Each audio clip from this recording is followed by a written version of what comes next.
The Democratic candidate for the U.S. House of Representatives from the 2nd District in Missouri, Arthur Lieber. I'm Arthur Lieber. I'm a Democrat, and I'm running for Congress in Missouri's 2nd Congressional District. I'm campaigning in a way that's different from what you may be accustomed to. First, I'm not accepting campaign contributions, and I'm running a low-budget campaign. I'll be spending less than 10% of what candidates for Congress usually spend. Why am I doing this? As I'm sure you've seen, when candidates receive contributions, especially large ones from powerful lobbies and individuals, it's really hard to resist giving favored treatment to them. By not accepting contributions, I will have equal commitment to all the people I represent in the 2nd District. The second principle of my campaign for Congress is to try to elevate the conversation. My campaign is about information and dialogue, not slogans, ads, or sound bites. The issues we face today are complex. To address them effectively, we need to talk about them seriously and make decisions based on facts. My ideas are not guided by public opinion polls. Some may be popular, some may not. Forming positions on difficult issues requires a delicate balance between one's principles and the will of one's constituents. Another part of my goal to elevate the campaign conversation is this. I'm not going to go negative on my opponents.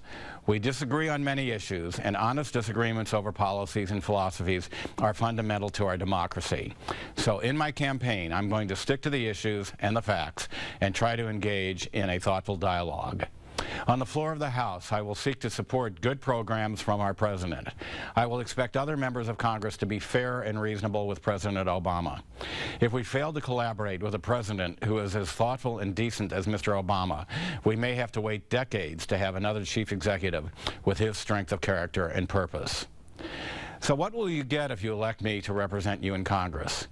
You'll get a congressman who advocates a progressive agenda like that of President Franklin Roosevelt, a Democrat who used the unique resources of the federal government to put America back to work, to shore up a failing economy, to create Social Security, and to lay the groundwork for Medicare.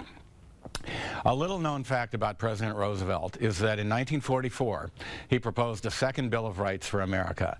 That second Bill of Rights called for full employment and economic security for everyone, young and old.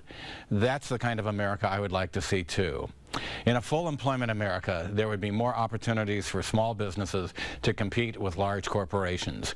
Entrepreneurs would have more access to capital and to training in the dynamics of our 21st century economy.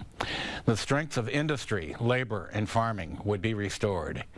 And where jobs are not available in the private sector, the federal government would be the employer of last resort until new opportunities opened up in private businesses. And in the America I envision, universal health care would be a key component of economic security and not a partisan issue. Education, energy, health care, economic security for everyone. Some of the most important priorities for our country are not going to change quickly. Some changes may take decades. So the answers are not to be found in bills aimed at winning votes in the next election or rewarding big campaign donors. I do not claim to have the answers to all our questions. None of us has them, and I suggest being skeptical of those who claim they do.